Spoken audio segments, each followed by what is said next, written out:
So what's up, everyone? It's been a while since I did a live video, and so I thought I would do one today because I've been waiting for this stuff in the mail, and so I thought I'd give you kind of an outline of what I've procured over the past month. I mean, I have a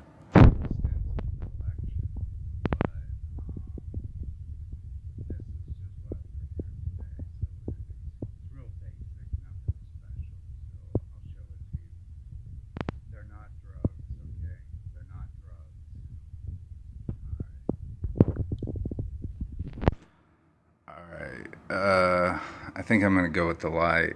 So basically, this is they're all incenses, as you can see. They're different types of incenses that can be burned and done for ritualistic purposes. But I'll just go through, some that I just procured today, and I might show you guys some other ones that I have. Incense burns quick, so I have to make a documentation of these so that I know, like, for later references. So yeah.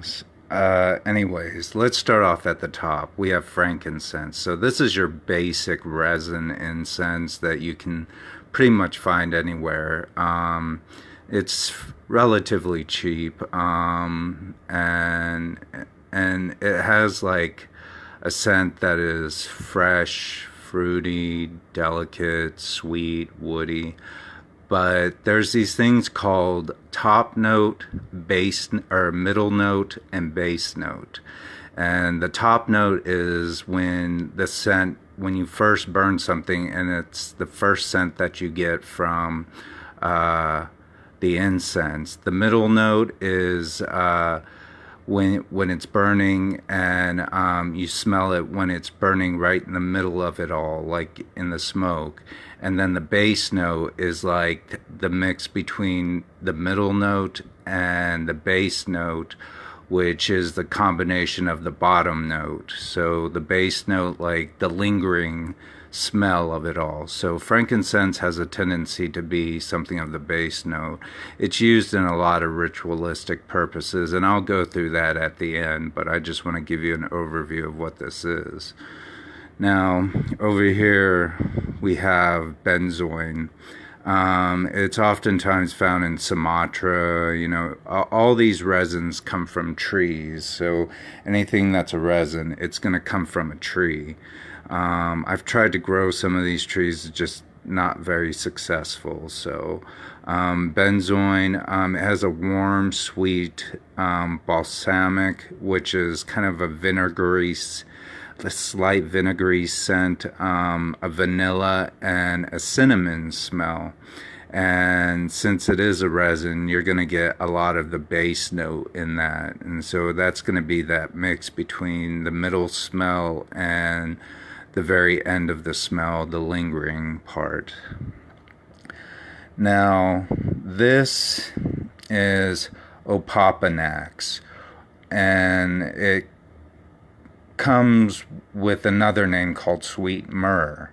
And it has a spicy, sweet, floral, woody, balsamic, and earthy scent. And it works with a bass note. So it's going to be that end note and that middle note that it's going to be the strongest. Now this is dragon's blood, and so this is going to be very strong and spicy, and it's going to have an herbaceous, which is a very herb, herby type of scent, and it also has like a base note. This is the type of incense when I've come to realize I've smelt this a lot in like head shops or hippie shops. It's quite expensive, and it's been used in a lot of rituals. All of these have been used in a lot of rituals. So Now we're coming to something like a spice. This is more of a spice that can be burned. It's called star anise. Sorry, my hands are shaking. I don't. I have terrible motor skills. And star anise is very sweet, very licoricey, and when it burns, it has this very strong top note to it. So you're gonna get a very sweet, licoricey type of scent. I love it because it's like kind of like walking into like a shop, that a Chinese medicine shop or something. So that's star anise. These are cloves. You might have heard of them a lot. So these have like an intense, spicy and fruity and warm, refreshing scent to them. And they tend to be a middle note type of scent when they're burned. They're tropical, so you've heard of cloves. So this is just kind of a basic rundown of some of the stuff that, and I'll be procuring more like I always do. I always try to keep a stock of some stuff that I have if I don't burn through it. So I've burned through so much clove that I've just, it smells really nice. And then the all trendy but very head shoppy and hippie store type of incense is the Palo Santo, and it has a warm, delicate, sweet, woody, and its note is from the middle to the base note. So it has a very head shoppy type of smell. It's also called holy wood. So, and it comes from South America. Now, when we talk about ritualistic purposes, oftentimes you'll see in the Catholic Church that they'll be using frankincense up here, but they'll also be using something called myrrh. So I also have myrrh. I'll have to do another one of these if people are interested in it. But they'll use frankincense. But they'll also use apoponax. So apoponax, it's called sweet myrrh, but when you smell it, you'll realize that it has type of that I'm trying to get that to focus. I don't know why. But it has like a Catholic Church type of like mass kind of sense. So that's sweet myrrh, apoponax.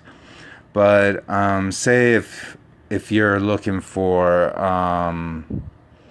let's say you're gonna do a seance, all right? So you want to call upon spirits out of this. So you might want to consider benzoin as being a possibility in that, and star anise and cloves. So those would be kind of like your ritualistic if you want to do, but there's more to those. Would be like some of the options you might want to consider.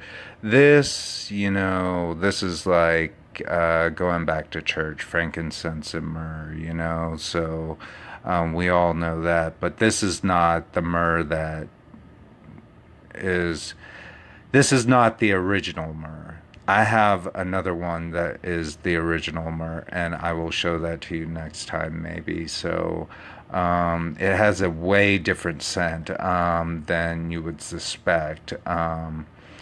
But dragon's blood, this has been, some of these are used as medicine too. So if you ever go in a Chinese medicine shop, you'll see this shit, like probably not the Palo Santo, but you'd probably see that and these in it and stuff, and frankincense and stuff. So anyways, that is just my recent collection. There's more to come. So, all right.